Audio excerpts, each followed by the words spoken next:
Take this time to heal. Be honest with God about how you feel, who hurt you, and stop running and stop hiding. If you were to meet your person today or tomorrow, would you be ready? You don't want to get in that relationship and self-sabotage it. Take time to love on yourself. Heal in this season. Stop running. Whatever you're running from, you're gonna have to let it go. Hey y'all, welcome to another video. So as you can see, my setting is changed. I am currently traveling. I am in Atlanta. I came for the Second Wind Conference. May I just say the conference was amazing. Shantia did what needed to be done. God uses her in ways that, y'all, it was a time. It was beautiful. The whole experience was beautiful. Today, I have a little quick message, quick message. It was something that was brought up at the conference, which was like confirmation for me in the times that a lot of God's children are in. That is, stop running. A lot of us are running away from our fears, running away from our responsibilities, running away from our trauma. We have a hard time of letting go of what God is telling us to let go of. It shows up in our relationships with others. It shows up at the fact that every time we are triggered by a word, by an environment, by people, the first thing we want to do is flee and run. You know you are not properly healed if someone's name is brought up or a situation is brought back up and you have that uneasiness and that anger is still in you. As much as you might say, oh, I don't care, it doesn't bother me. If it truly did not bother you, you wouldn't be so angry and triggered by the name of the person or the situation, you know? And not to say that, you know, once you're healed, you still won't have little triggers, but you'll know how to pivot away from those negative thoughts and going back to that negative mindset. That's what true healing is, when you can be around a group of people or come across a group of people that have hurt you and you are no longer holding any anger and resentment in your heart for them. A lot of the times we think, oh, we'll be better if we move away. We'll be better if we just leave. We'll be better if we run. In reality, no, you will not, because just because you left that place or that person and that environment does not mean that those issues will not travel with you. That trauma will not travel with you. That pain will not travel with you, because it will, and it will show up in different areas in your life. You having trust issues with people, you being afraid to let people in, you not having effective communication, you running away, you having an avoidance style with people, you are afraid to let people in and you don't even know it. You're just like really standoffish and you say you don't need people. That's our biggest thing. Everybody feels like they don't need anybody, but you do. You do. God calls us to be in community. We are not just supposed to be here breathing and doing everything on our own. We cannot do everything on our own, and that is why you're so tired, because you're doing everything in your own strength instead of going in the strength that God will give you. That's why you're drained. That's why you're tired, because you're carrying baggage that you're not supposed to carry.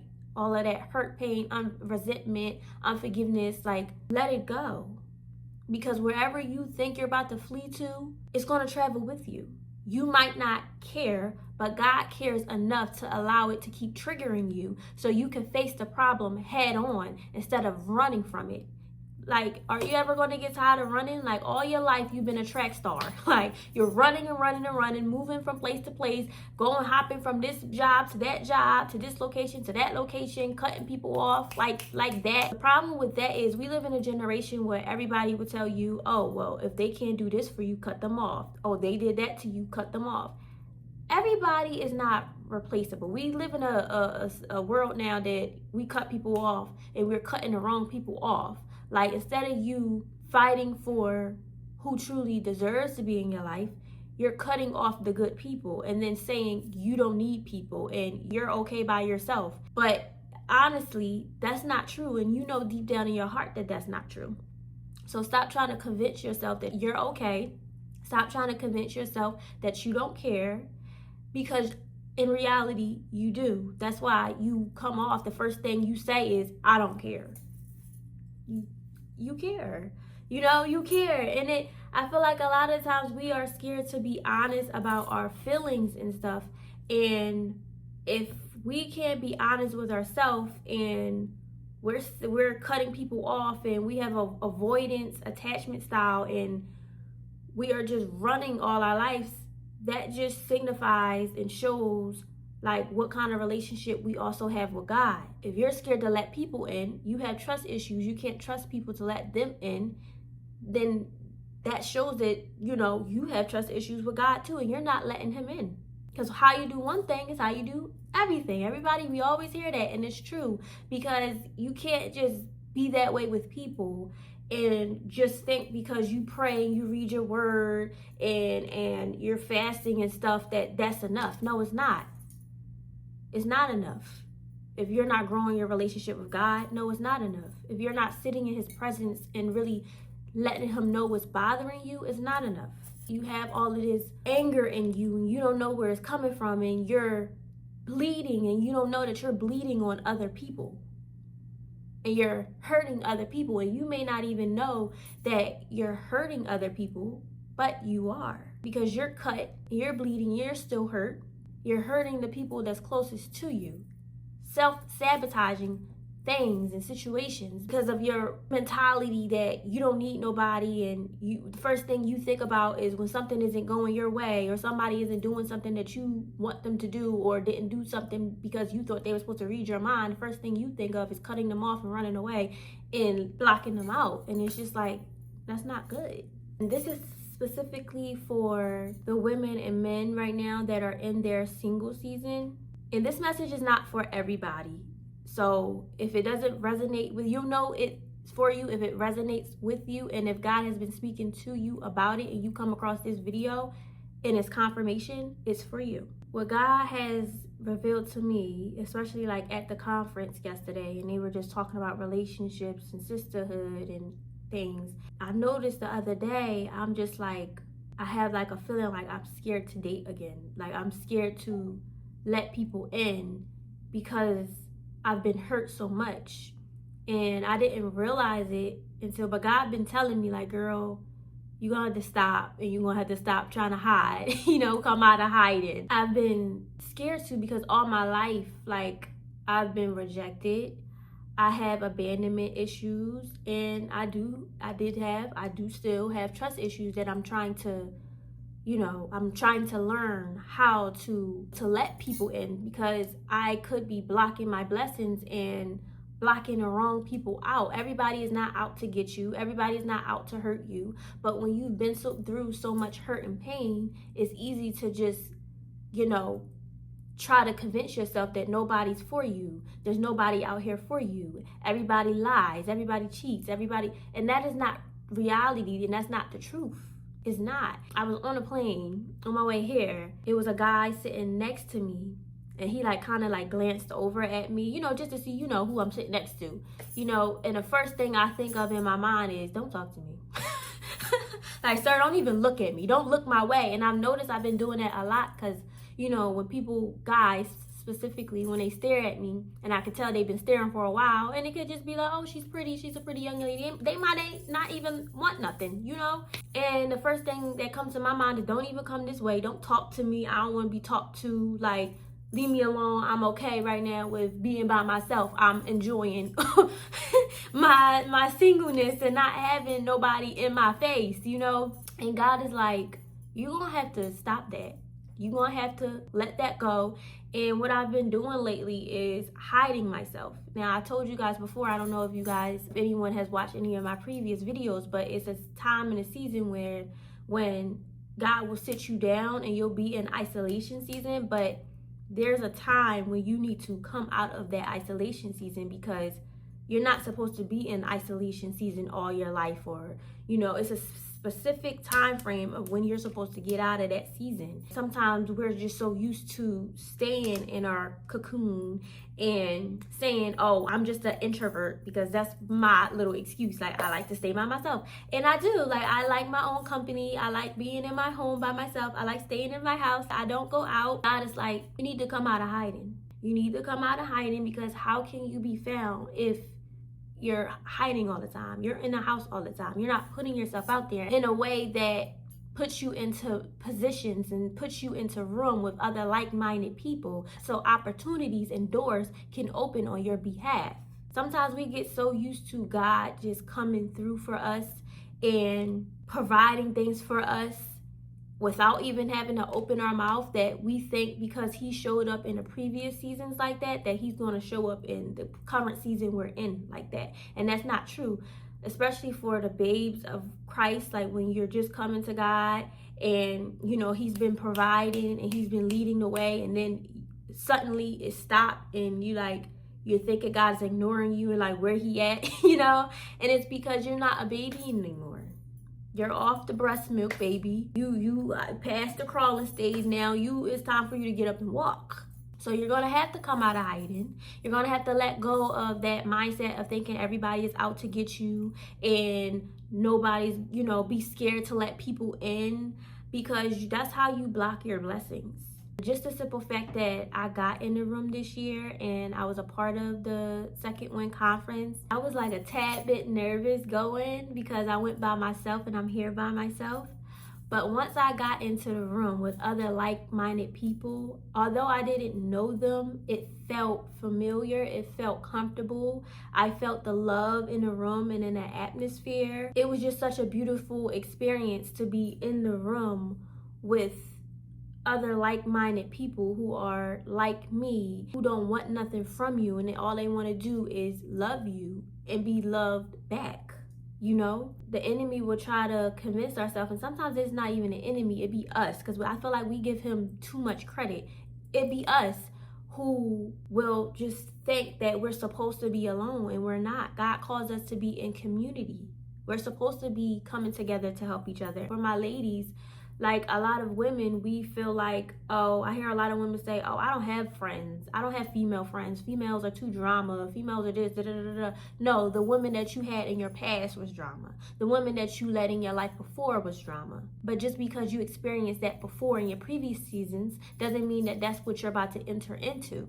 Doesn't mean every female that you meet, they're jealous of you or looking at you funny, or they want your man, or like all that crazy stuff that we think. And women, and I feel like a lot of women are afraid to just admit, like, you deal with insecurities, you deal with jealousy, you deal with envy. A lot of women are scared to be in connection with other women, because a lot of women are intimidated by each other. And you're looking at that woman wishing you had what she had, and wonder how she get what she had, and she looking at you the same way, when y'all could just come together and learn from each other and grow together in sisterhood. Like, we have to stop thinking that everybody is out to get us, that everybody is jealous of us, that everybody want what we want. And no, some people really just think you're pretty, and they just think that they want to get to know you, and they may be sent from God to help you in your elevation, and you guys are supposed to be aligned with each other. They may be a part of your purpose, and you don't know, because you just think everybody out to get you, and you are afraid to let them in. Also, a lot of people in a room were dealing with mommy issues. I feel like when a lot of women and men, they grow up being raised by a mom who doesn't really know how to show love and affection. So when we grow up, we're looking for that love and affection in all of the wrong places. And with the men, like, they may see their mom getting in and out of relationships every freaking week or month or so, and they just see different men coming in and out, and now they grow up having trust issues with women because they think every woman is like that. What do? Unconsciously date a whole bunch of women, and they'll be afraid of love and letting a woman in and being vulnerable with that female. With the females, when we aren't shown that love by our parents, and I won't even make it just a mother thing. I'm going to say mother and fathers. When we don't grow up with that love in the household, us women go seeking for that in the wrong places. We let in the wrong friend groups, like we let in the wrong friends,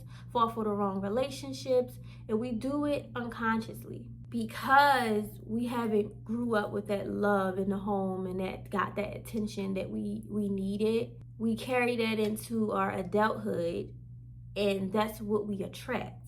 And that is a generational curse, because I'm pretty sure the way you feel is the same way your mother felt and the same way your father felt, because I'm pretty sure their parents wasn't what they needed as well.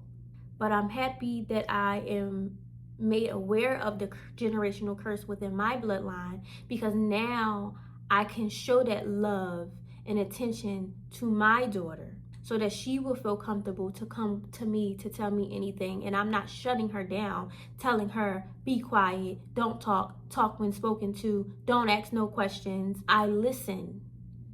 Listen to your children when they're talking to you, because if they can't come to you, they're going to go to other people. And you don't know what those other people's intentions are. Now that I'm aware of the curse, I'm able to break the curse, and I'm able to be a better mother to my daughter. Not saying that my mom was terrible, but I can give my daughter that love and affection and attention that she needs.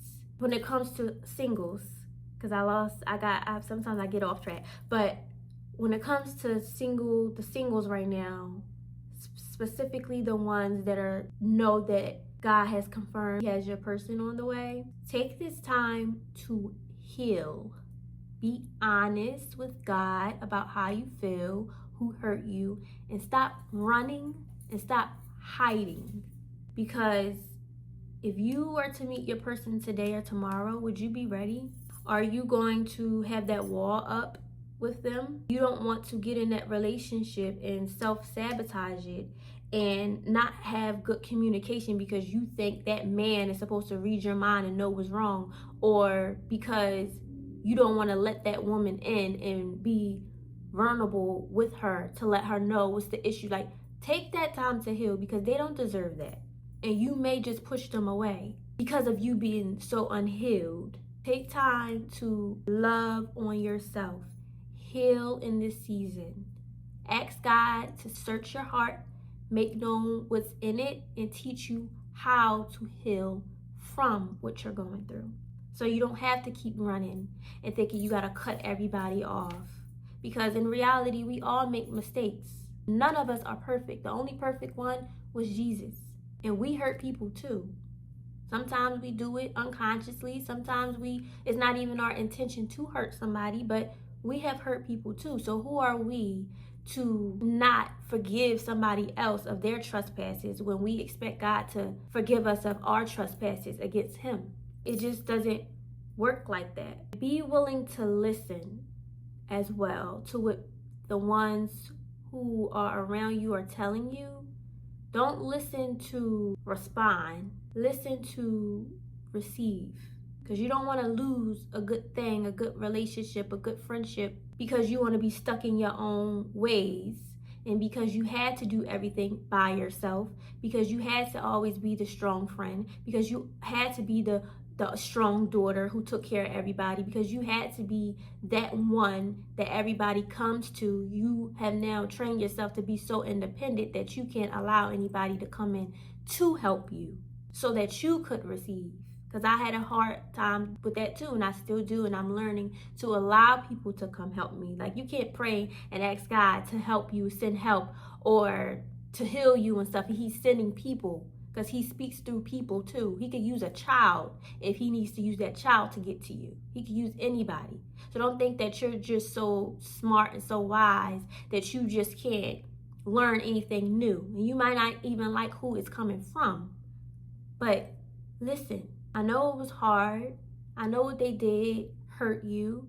And another thing, God may just send, not may just, when you're a child of God, He will send people from your past that have hurt you to come back, and they will need your help. And this is confirmation because it was talked about at the conference, and God talked to me about it before the conference. And now I'm in a season where somebody needs my help. that has hurt me. That is a test from God, to test your heart posture, to see if you are ready for the blessings that he has for you. Somebody has been asking for something, and a lot of us has been asking for God to deliver something to us and bless us with something. And this right here is your test. He may just send somebody back from your past that has hurt you, and it will be your job to serve them. Just like how Jesus had to serve the ones who betrayed him and forgive them and wash their feet and feed them. That is exactly what we have to do as children of God too. If you want to have this relationship with God and look more like Jesus, we're going to have to do the things that he did. And it's not going to feel nice, and we're not going to like it. But it's not about you. It's not about you. The moment you put your feelings aside and you come through for them, and it doesn't mean that they have to be in your life forever. No. It will just be your job to help them. Do whatever it is that God is asking you to do in that season for them. Then you can wash your hands and walk away. They don't have to be in your life forever. You don't have to let them back into your inner circle. You don't have to do that. But he will test you to see if you're going to do it, because your blessing is on the other side of that, and you don't want to fumble it. It'll come back around, but it's going to come back around another way. You might not like that one either. So you might as well just get it over with and be obedient. Yes, so this is I just wanted to share a quick message. Stop running, whatever you're running from. Heal from what has hurt you. Ask God to help you, because he will. And healing is not going to be comfortable. It's going to be very, very, very uncomfortable. And you're going to have to face things deep, deep, deep within you from your past, from your present. And you're going to have to let it go. You're going to have to release it and stop being a track star and running. Sit down. Take rest if you need. Because wherever you go running to, guess what? God's going to meet you there. He's going to be like, where are you going? Hello, it's still here. The issue's still here. The issue traveled with you. You ready to talk about it now? You ready to come to me and open your mouth? Don't just think because he's supposed to know what's going on. God is relationship. He wants to grow that relationship with you. Just like how you could call up your girlfriends or one of your homies and you could tell them what's going on, what's wrong with you. Do that same thing with God. And stop telling everybody everything. Some things, just take it strictly to God, because those people don't know what you need. They can help direct you and give you their opinion, but they don't know what's in your heart like God does. You are his child, not theirs. They're not your God. He is. So always seek him first, and he will send help, and he will talk to you. And he will heal you and restore you, but you have to be willing to let him in and invite him in. And that is all I have for today. I am about to head out to go meet with my family, my cousins that I haven't seen in a while. I will talk to you guys on my next video. I'll see you guys on the next video. Make sure you like, comment, and subscribe. Stay tuned for my next video. I also have something coming up for you guys, maybe in like a week or two. So stay tuned for that as well. And if anybody hasn't told you that they love you, God loves you, I love you. And make sure that you are loving on yourself and pouring into yourself so you can receive what God has for you, because it's on the way. See you guys on the next video.